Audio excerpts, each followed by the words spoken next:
I've dreamed of becoming a chef since I was little, and after finishing high school, I went to culinary school to learn the basics of cooking. Then I went abroad for further training and eventually got hired at an upscale French restaurant in New York.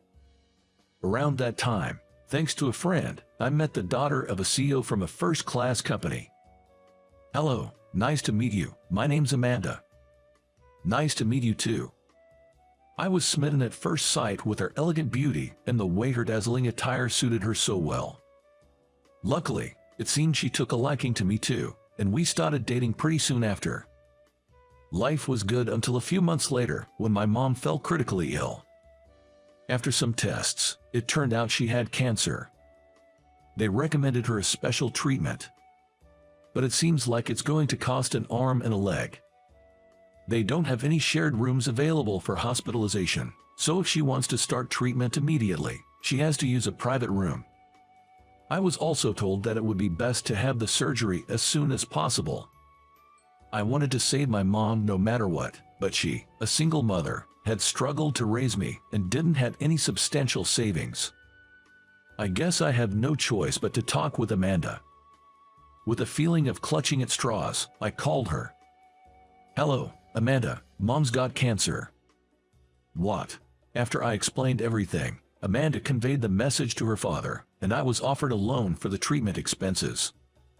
In exchange, I was given the condition to quit my job as a chef, join the company he runs, marry Amanda, and eventually become his successor by entering the family.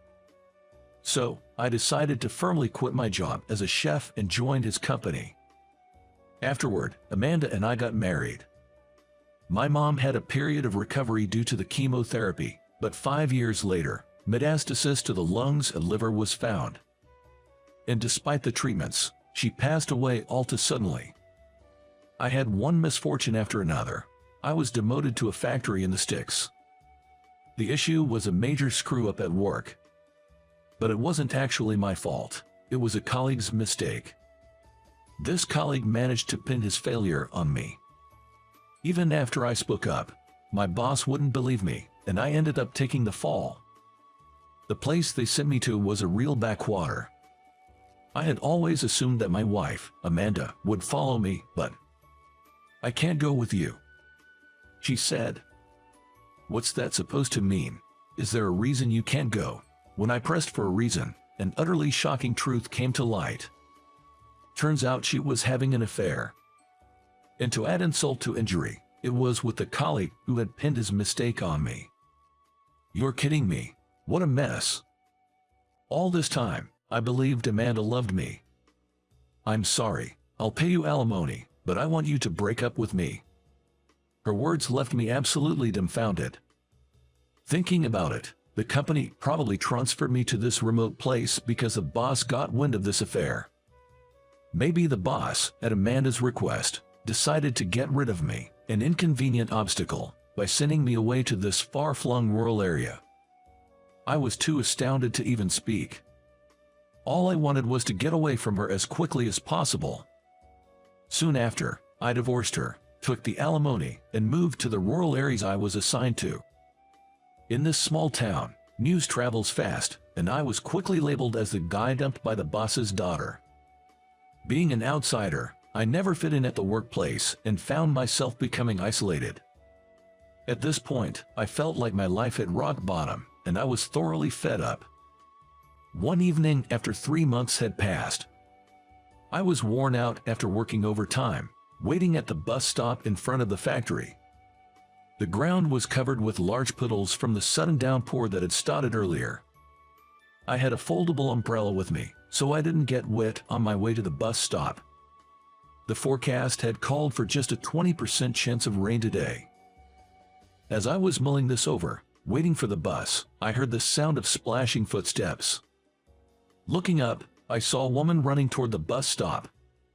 She had a thin handkerchief placed on her head trying to fend off the rain, but it was already drenched, and her hair and clothes were soaking wet. She stepped under the bus stop's roof and sat down on the bench next to me, leaving a bit of space in between. She was dressed in a white floral patterned dress, with raindrops dripping from her long black hair. She looked to be in her late 30s, maybe. a very classy-looking person. I remembered the towel I had left in my bag, pulled it out, and offered it to her. Please feel free to use this if it helps. It's clean. I haven't used it yet." When I spoke up, the woman looked at me with wide eyes, surprised. "I really shouldn't.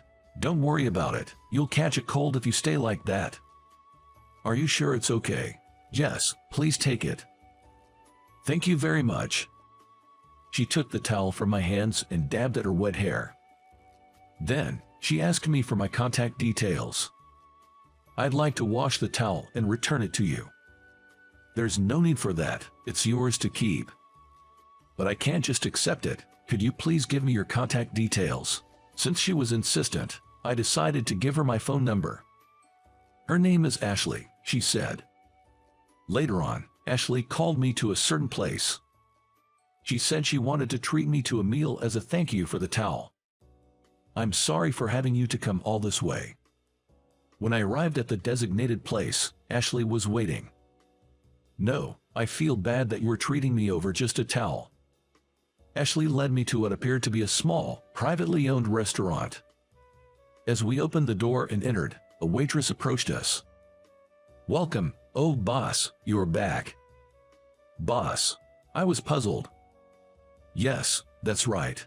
This is my place." Ashley said so. "Please, have a seat." I was suggested a seat at the back and settled into an antique chair. The cozy restaurant, with about 30 seats, had landscape paintings here and there, and cute flowers adorned the tables. What a lovely place. "Thank you.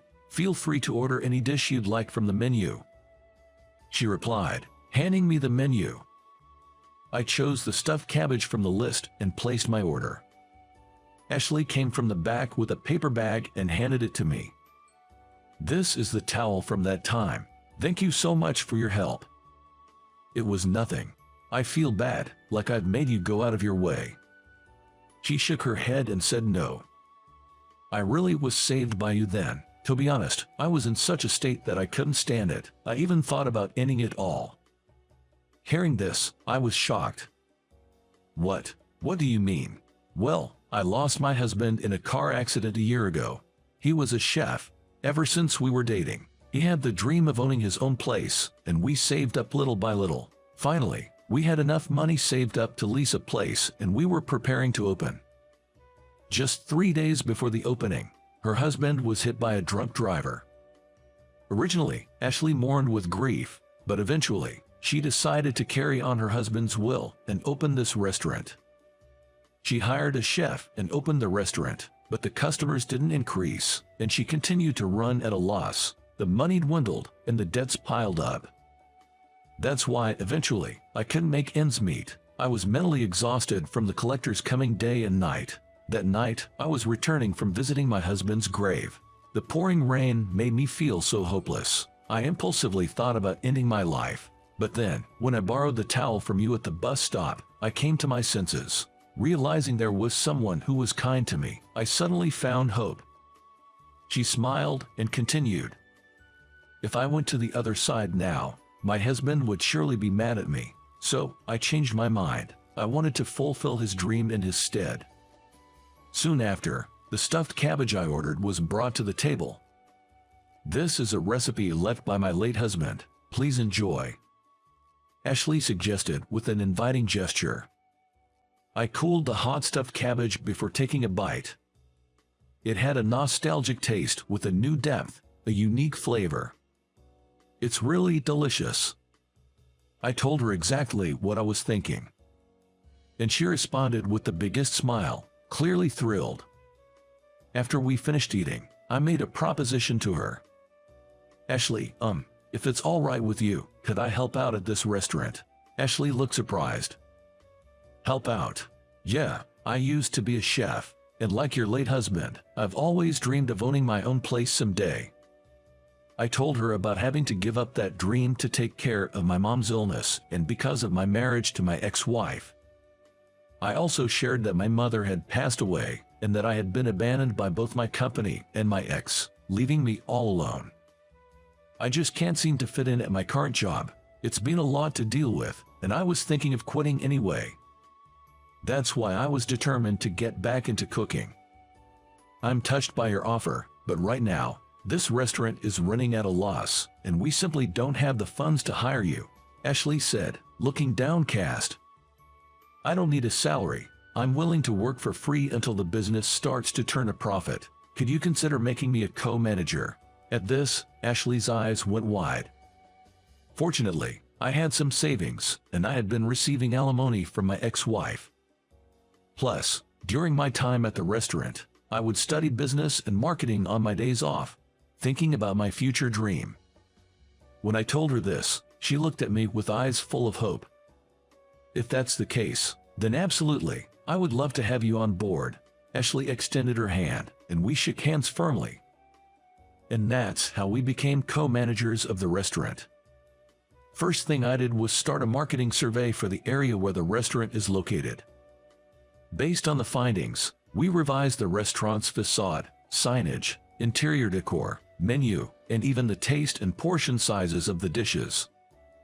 Of course, throughout all this, we were careful to faithfully recreate the original recipes of Ashley's late husband.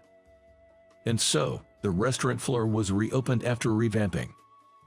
The team consists of 3 people. There's me, the head chef, and Ashley, the manager who is also a waitress. Then, there's the kitchen assistant, Ashley's niece, called Amber. Before opening, we handed out flyers with discount coupons at the station and made use of a website and cell phone app for promotion, which probably played a part in our success. On the first day, we had a crowd of customers coming. "Man, this stuffed cabbage is good. The hashed beef rice over here is really tasty too." Word of mouth about our shop, with its old-fashioned but rich flavors, spread, and the number of customers increased day by day. Our sales exceeded our daily targets, and at this rate, it looked like we'd be able to pay off our debts in no time. I'm totally blown away by how many customers we're getting. They all seem happy and keep saying they'll come back," Ashley said with a big smile as she spoke to me in the kitchen. Just then, I heard news about the company I used to work for. That former colleague who stole my wife had been embezzling company funds. Of course, he was fired and arrested by the police. From what an old acquaintance told me, it seems my ex-wife knew about her husband's crimes and was disowned by her parents, leaving her without a home to return to. Now, she's out on the streets.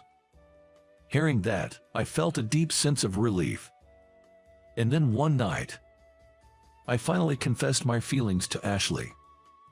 "Ashley, I like you. I understand you haven't forgotten your husband, but I don't mind. Would you go out with me?"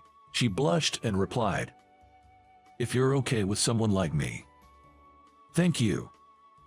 From now on, I decided in my heart to get through this together with her. That night, after everyone else had left, Ashley and I held hands in the empty restaurant,